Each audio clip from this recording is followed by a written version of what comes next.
Hi, Stosen again from the University of Sussex campus in Falmouth. Thank you very much for everybody who listened to the last video. The feedback has been really interesting, and that we talked about 21st century careers, and it was very funny because some of the feedback I got then was asking me to consider some other topics. And one of the ones that came out quite interestingly from many of the young students here at Sussex and around that gave me comments were about entrepreneurship. They were asking, how do I know if entrepreneurship is right for me? Entrepreneur, which is the E-N-T, the one that we commonly know, who is the crusader, who is the maverick, and who goes out and does things usually on its own, but also works very closely with a strong network. Entrepreneur is one that we spell as inside an organization. That is I-N-T-R-A. That's how we spell it, intrapreneur. And you would have them as the ones who are working essentially with the mind of entrepreneurs inside organizations to create value, to tackle problems, to make savings, and to change a lot of dynamics within their own organization. They have the resources of the organizations with them behind them. They have to work a lot with other people. Try not to look at my Lego too much because we're going to go to it in a minute. But what we're going to focus is that question that the young people are asking me about how is entrepreneurship for them. And that's what we're going to go through in the Lego model that you have in front of me. Okay, how can I be an entrepreneur? Then that becomes the next thing, obviously. And then what do these entrepreneurs look like? All those people that are making amazing things happen in these companies, they're actually entrepreneurs or people they've recruited outside. Many of them entrepreneurs who have now who are working in this company, who are creating some of those amazing products like this one that we are all using.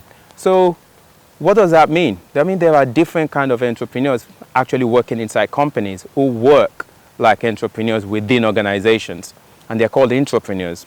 So what I'm saying is perhaps you should expand the box and think maybe it's not about being an entrepreneur. It's about the skill sets and the qualities and the traits of being an entrepreneur that you could use even within your own role, wherever you are. It's about thinking, seeing, and acting like an entrepreneur within your company. And yes, that's called intrapreneurs. And this phrase was coined by Guy Pinchot III, and essentially described it as dreamers who do within companies. It's a fascinating, he wrote a really lovely book called Intrapreneuring. Really recommend you read it for anyone who's thinking about, oh, this is an interesting concept, or for those who already know about entrepreneurs, always good to check up that book. Brilliant, brilliant article. Now, when you go back and take a step back from this, what do those two do, intrapreneurs and entrepreneurs? Now, thinking about it from now, beyond the entrepreneur that we know is that individual who is slogging away, whose shoes are worn out by walking around, trying to get clients, who is working every month really hard to, bring in income for himself. That is essentially what entrepreneurs do. They create a lot of value and they generate wealth and they create wealth for others, but it's hard work. We all know that. Entrepreneurs, on the other hand, also work in companies, and there are people, like I said, think like entrepreneurs and try to create value. At the end of the day, it comes down to value creation, and then value delivery. So when you take all of that into perspective, you then start to think about what kind of skills do these people need, these so-called entrepreneurs, whatever they are. Like I said, I kind of have a sense that they are two sides of the same coin. And like anything else, before you jump into it, really it's about developing certain credibility, and it's a practice. It takes time, and it's about really doing things over and over and failing. So first of all, entrepreneurs will tell you that it's like the iceberg theory. You don't see the amount of failures they have, and you only see the iceberg at the top, but you don't see what's underneath the water. So it's about having a lot of skill. You develop that skill over time through practice, obviously. And then you think about knowledge. A lot of it is knowledge. Knowledge is different from skill. And you think about how do you get this skill? Obviously, you go through observation, you get mentoring, you study with people, and you do a lot of these things every day, gradually owning your trade. But ultimately, I think for me, it's all underlined by creativity. The core driver is creativity. And the skills that these two individuals, either in companies or outside companies, are making is driven by either individual creativity or organizational creativity.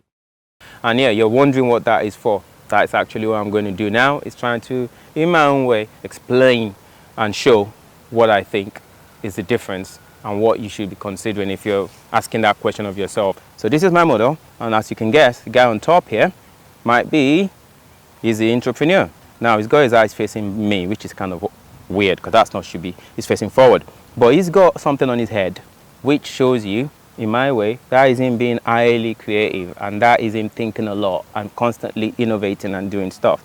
He's surrounded, as you probably noticed, 1, 2, 3, 4, 5. That's his team, that's his office, that's the culture in which he operates within his organization. And he needs to work with these people. He cannot just do it all by himself. But he's also kind of anyone can be a leader. That's another thing. Entrepreneurs could be leader. Anyone could be. You don't need a position to be a leader. And that's why he's elevated. He's a bit higher up because he's someone people are looking up to. And he's coming up with solutions and working with these people to do one thing and one thing only, to try and solve problems. Here are obstacles. Here.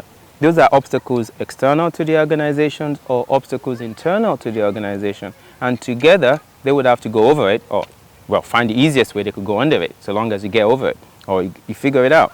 And they want to then get through that, and they want to create a window. They want to create, they want to be a door that opens up their organization to the world.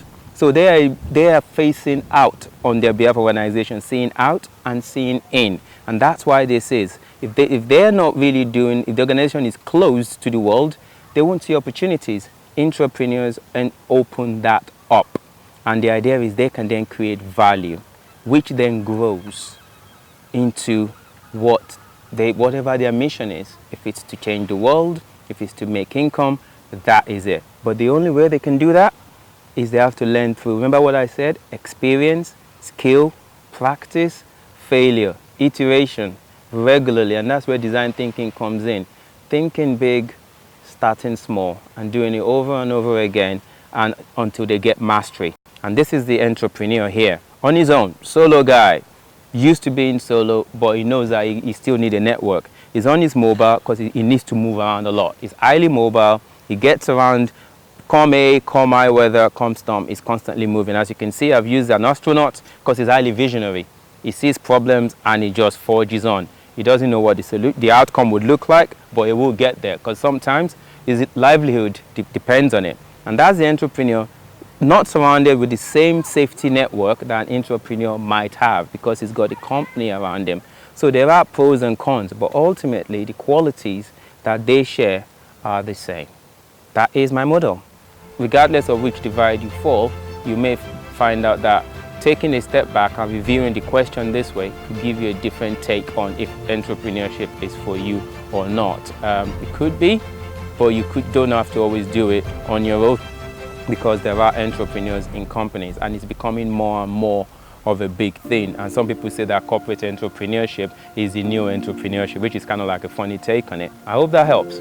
Until next time, I'm Tosin, and send me again more topics that you'd like me to cover, maybe something less serious, more about work, it could be anything at all. I will be happy to do so. And take care of yourself, signing out from the University of Sussex campus in Farmer. Bye.